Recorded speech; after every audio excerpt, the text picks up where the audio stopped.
Imagina esto, el amanecer del 12 de septiembre de 1683, Viena ardiendo, el humo cubriendo el Danubio y el eco de los cañones, retumbando como si el fin del mundo estuviera llegando. Miles de soldados otomanos listos para dar el golpe final y Europa entera conteniendo el aliento. ¿Qué habría pasado si esa ciudad caía? Si la media luna del Islam ondeaba sobre las torres de San Esteban, porque ese día no solo se jugaba el destino de Viena, sino el alma de todo un continente. El Imperio Otomano estaba a las puertas del corazón europeo y parecía imparable. Pero de pronto, como sacado de una epopeya, un rugido se escuchó desde las colinas Angeran, los húsares alados del rey Juan III Sobieski, descendiendo con sus alas metálicas y lanzas en alto. En la Mayo, era carga de caballería jamás vista. Esa carga no solo salvó una ciudad, salvó la historia tal como la conocemos. Si Viena hubiera caído, Europa habría tenido otro idioma, otra fe y quizás otro destino. Prepárate, porque lo que ocurrió ese día fue el verdadero punto de inflexión entre dos mundos. Era como un río imparable que arrastraba todo a su paso. Cada ciudad que resistía era destruida. Las que se rendían debían pagar en provisiones, hombres y humillación. Viena, corazón del Imperio Habsburgo, se convirtió en una ciudad fortificada con murallas gruesas, bastiones imponentes y fosos profundos. Pero tras esas defensas, la realidad era mucho más frágil. El emperador Leopoldo Jung, temiendo ser capturado, huyó con la corte a Linz-en-Miles. De nobles lo siguieron, dejando la urbe casi abandonada. Apenas 15.0 soldados y 5.0 milicianos quedaron bajo el mando de un hombre joven, pero de voluntad férrea, Ernst von Starnborn. El 14 de julio, la avanzada otomana apareció frente a las puertas de Viena. 3 días después, la ciudad estaba completamente rodeada. Desde las colinas hasta las llanuras, una marea interminable de tiendas otomanas se extendía como una segunda ciudad tejida en seda y colores. En su centro, el fastuoso pabellón de Kara Mustafa brillaba con alfombras, fuentes y lujos orientales. Frente a él, las murallas vienesas comenzaban a crujir bajo los cañones enemigos. El gran visir no tenía prisa, estaba convencido de que la ciudad caería, no por asalto, sino por hambre y miedo. Ordenó excavar túneles bajo las murallas para colocar explosivos, mientras la artillería castigaba día y noche los bastiones. Dentro de Viena, la población se refugiaba en iglesias y sótanos. El pan se racionaba, el agua se volvía escasa y las enfermedades corrían por las calles. Sin embargo, la moral resistía. Starsenborg proclamó que Viena jamás se rendiría. Mujeres,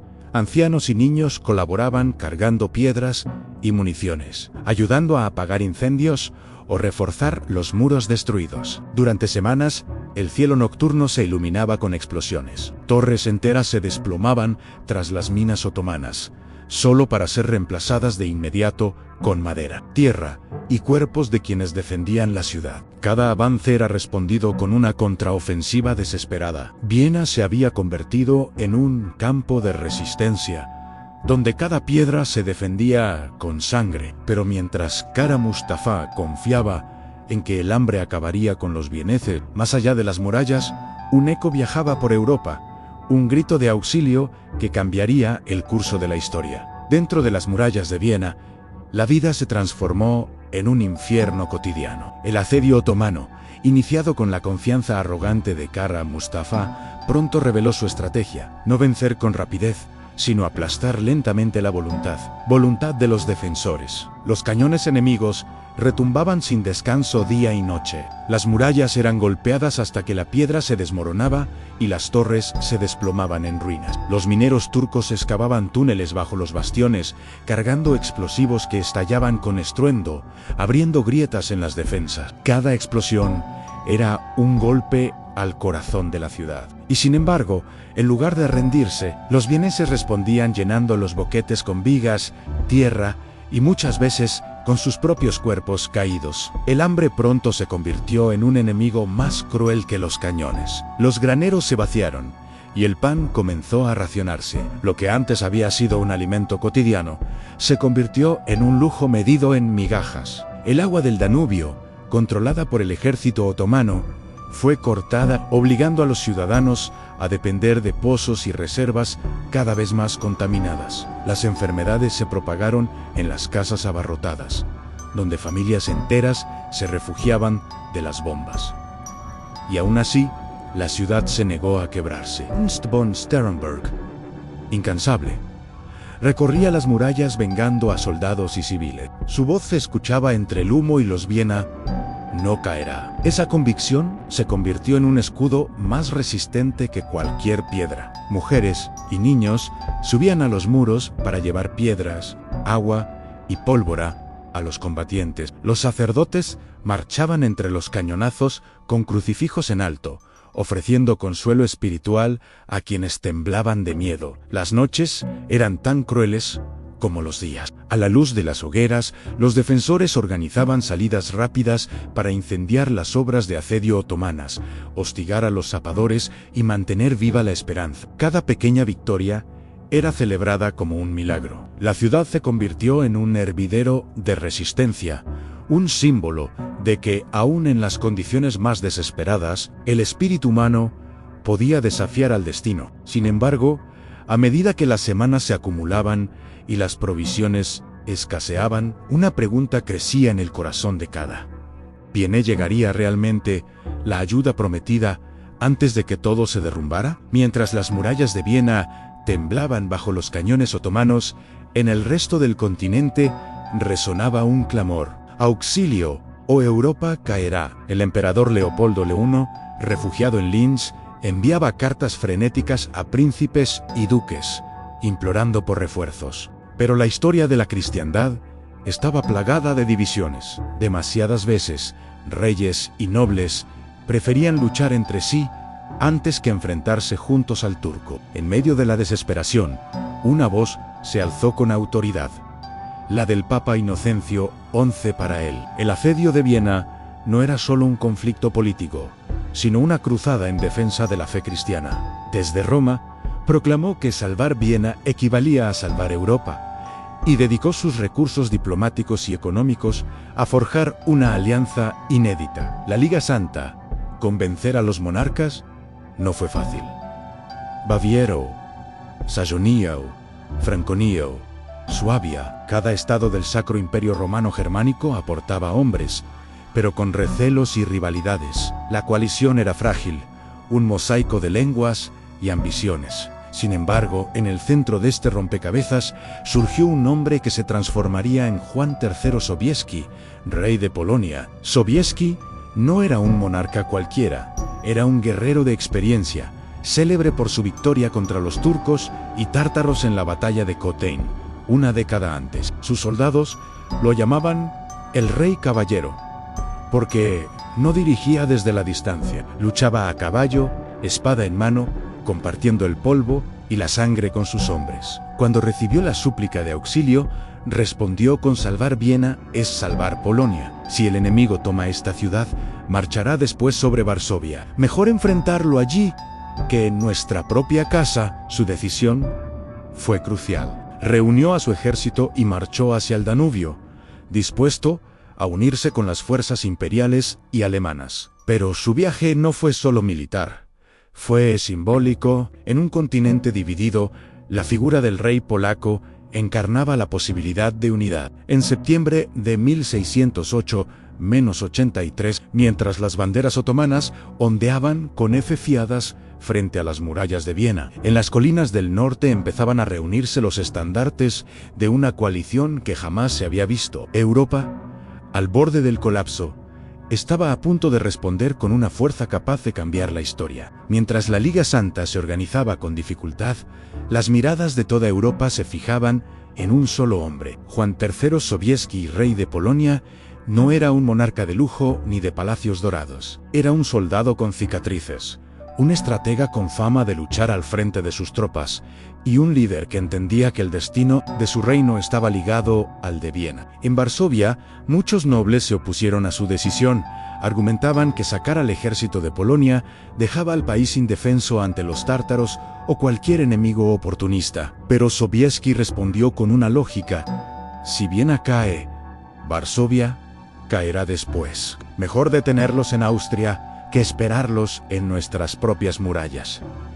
Su determinación silenció las dudas. La marcha fue ardua. Desde Polonia, atravesando ríos y montañas, el ejército avanzaba con disciplina, llevando consigo la esperanza de un continente. Cerca de 30.0 polacos formaban el núcleo de su infantería resistente, artillería ligera y, sobre todo, la joya de la corona militar polaca, los húsares alados, guerreros acorazados que portaban lanzas largas y en sus espaldas las célebres alas adornadas con plumas de águila, que producían un silbido fantasmal en la carga, sembrando terror en los corazones enemigos. Cuando finalmente se unió a los ejércitos imperiales y germanos, el mosaico era tan caótico como bávaros, sajones, austríacos, francones, cada contingente con su propio uniforme, idioma y rivalidades internas. Las tensiones eran inevitables, pero Sobieski se impuso con carisma y autoridad. Hablaba no de coronas ni territorios, sino de algo más grande. Hoy luchamos no por un trono, sino por nuestra fe, nuestras familias y la libertad de toda Europa. A inicios de septiembre, tras semanas de marcha implacable, los aliados cruzaron el Danubio y subieron a las colinas que dominaban Viena. Desde allí, la visión fue sobrecogedora. El mar de tiendas otomanas extendiéndose por kilómetros. Y más allá, las murallas ennegrecidas de una ciudad que apenas resistía. En ese instante, el destino quedó marcado. El ejército de Sobieski no había llegado solo a reforzar a Viena. Había llegado para dar el golpe decisivo. En su mirada y en el bramido de sus húsares, Europa vio encarnado al león de Polonia, dispuesto a enfrentarse al imperio más temido de su tiempo. El amanecer del 12 de septiembre de 1683 no fue como ningún otro. El aire estaba cargado de tensión y el destino de Europa pendía de un hilo. Desde las colinas boscosas alrededor de Viena, los soldados de la Liga Santa se preparaban para descender sobre el inmenso campamento otomano. Debajo, los estandartes con la media luna ondeaban con confianza, seguros de que la victoria estaba al alcance de sus manos. Kara Mustafa, convencido de la superioridad de su ejército, no temía a los refuerzos cristianos. Su estrategia era clara: desgastar a los defensores de Viena y aplastar a los recién llegados en una batalla de atrición con más de 100.0 hombres. Confiaba en que ni siquiera la coalición improvisada de europeos podría detenerlo. Sin embargo, la realidad era distinta. En lo alto del Kollenberg, el rey Juan III Sobieski observaba el campo enemigo. Viena ardía, pero seguía en pie. El tiempo se agotaba. Cada hora aumentaba el riesgo de que las murallas cedieran, pero la impaciencia podía costarle la derrota. Sobieski sabía que la clave era la coordinación. Austriacos, bávaros, sajones y polacos debían actuar como un solo cuerpo, pese a sus rivalidades. Al despuntar el sol, las órdenes fueron dadas. En el flanco izquierdo, el duque Carlos de Lorena avanzó con las tropas imperiales hacia las posiciones otomanas junto al Danubio. En el centro, los contingentes alemanes atravesaban los bosques, chocando con avanzadillas turcas en combates sangrientos. Y en el flanco derecho, ocultos aún entre las colinas, los polacos aguardaban el momento decisivo. El fragor creció rápidamente. El estruendo de la artillería cubría el valle con humo negro y asfixiante. Las líneas de infantería se enfrentaban en choques brutales de mosquetes, espadas y bayonetas. Desde las murallas, los defensores de Viena, exhaustos y famélicos, lanzaban salidas desesperadas contra los zapadores otomanos, prendiendo fuego a trincheras y desviando fuerzas enemigas. Era como si la ciudad misma luchara por ganar unas horas más. Ankara Mustafa respondió enviando oleadas de genízaros, sus tropas de élite, con sus altos gorros blancos y disciplina implacable. Su avance era arrollador y por momentos parecía que la coalición no resistiría, pero cada metro ganado costaba ríos de sangre y los aliados se mantenían firmes. A medida que avanzaba la tarde, el campo de batalla se convertía en un caos absoluto. Humo, gritos, tambores de guerra otomanos y trompetas cristianas resonaban al unísono. Los aliados lograban empujar lentamente a los turcos, pero la victoria todavía estaba lejos. La tensión alcanzaba su punto máximo. Viena estaba al borde del colapso, y los otomanos aún creían que podían doblegar a sus enemigos. Fue entonces cuando Sobieski comprendió que la hora decisiva se acercaba. Aún mantenía en reserva su arma, mas los húsares alados polacos, y cuando descendieran de las colinas, Europa entera cambiaría para siempre. El sol ya descendía cuando la batalla alcanzó su clímax. El campo estaba cubierto de humo, cadáveres y fuego. El fragor de los combates en el centro y los flancos parecía eterno. Pero Sobieski sabía que había llegado el momento de lanzar el golpe que decidiría el destino de Viena. Él, en lo alto del Kollenberg. Casi 20.0 jinetes aguardaban la orden. Era la mayor concentración de caballería pesada jamás vista en Europa. Polacos, bávaros, austríacos y alemanes estaban listos, pero todos los ojos se fijaban en ellos. Los húsares alados, con sus armaduras brillantes, lanzas largas y las icónicas alas emplumadas que crujían como un rugido espectral, parecían guerreros salidos de otro mundo. Sobieski se colocó al frente, espada en mano. A diferencia de tantos monarcas que observaban desde la retaguardia, él cabalgaba junto a sus hombres. Alzó la voz y lanzó un grito que se perdería en la eternidad. En el nombre de Dios y de la Santísima Virgen, carguen por Viena, carguen por Polonia. Carguen por la cristiandad. Las trompetas sonaron, los cascos comenzaron a retumbar como truenos en la montaña. Al principio, un galope ordenado. Después, una avalancha imparable, una ola de acero y plumas descendiendo por las laderas del Kollenberg, levantando nubes de polvo que oscurecían el cielo. Los otomanos, sorprendidos, intentaron reorganizarse. Los jenízaros clavaron sus estandartes en la tierra y las formaciones de cipaíes se prepararon para resistir. Pero cuando la carga impactó, fue como si el cielo mismo se desplomara sobre ellos. Las lanzas atravesaron filas enteras, los caballos derribaban a los enemigos, y el estrépito de las alas aladas resonaba como un presagio de muerte. La línea otomana se quebró. La confusión se extendió como fuego en pasto seco. Tropas que habían resistido todo el día comenzaron a huir despavoridas. El propio campamento otomano cayó en caos, mientras los húsares y la caballería aliada se internaban hasta lo más profundo. Sobieski dirigía la punta de lanza, avanzando sin descanso hacia el corazón del ejército enemigo. Lo que había empezado como un cerco triunfal terminó en un desastre absoluto para los otomanos. En cuestión de horas, un ejército que parecía invencible se desmoronaba ante los ojos de Viena. Las murallas, los defensores contemplaron la escena entre lágrimas y vítores. Lo imposible había ocurrido.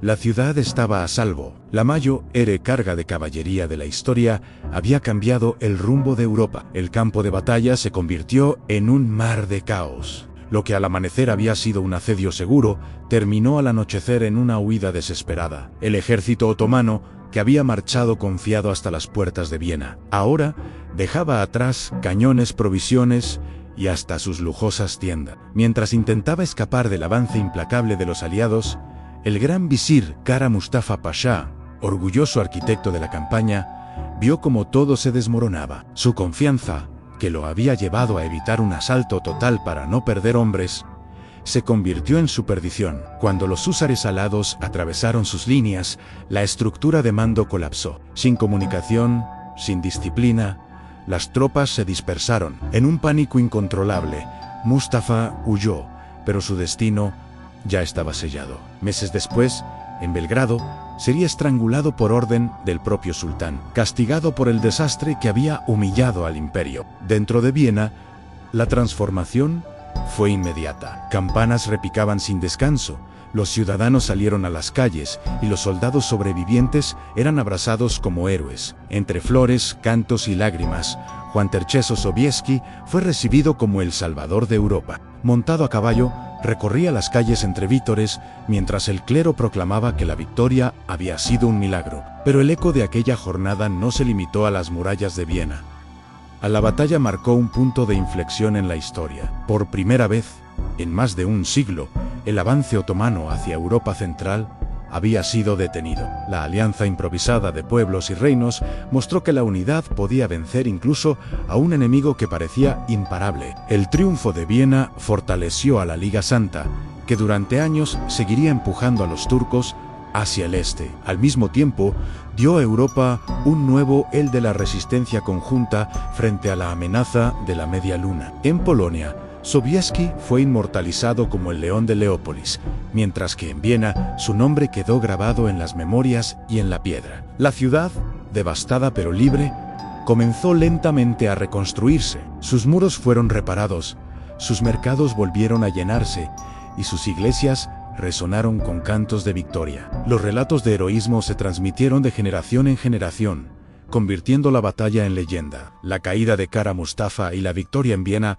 no fueron solo un desenlace militar, fueron el anuncio de un cambio en el equilibrio del mundo. Europa había resistido, Europa había sobrevivido, y todo gracias a una cabalgata que aún hoy retumba en la memoria de la historia. La derrota otomana marcó el inicio del retroceso de su poder en Europa, mientras que la victoria cristiana reforzó alianzas y creó un nuevo espíritu de unidad frente a amenazas externas. La imagen de los húsares alados, descendiendo por las laderas del Kollenborg, quedó grabada como un símbolo eterno de resistencia y esperanza. Más allá de los ejércitos y las coronas, la gran lección de Viena fue clara. Incluso en los momentos más oscuros, la unión, el sacrificio y la determinación pueden cambiar el destino de un continente.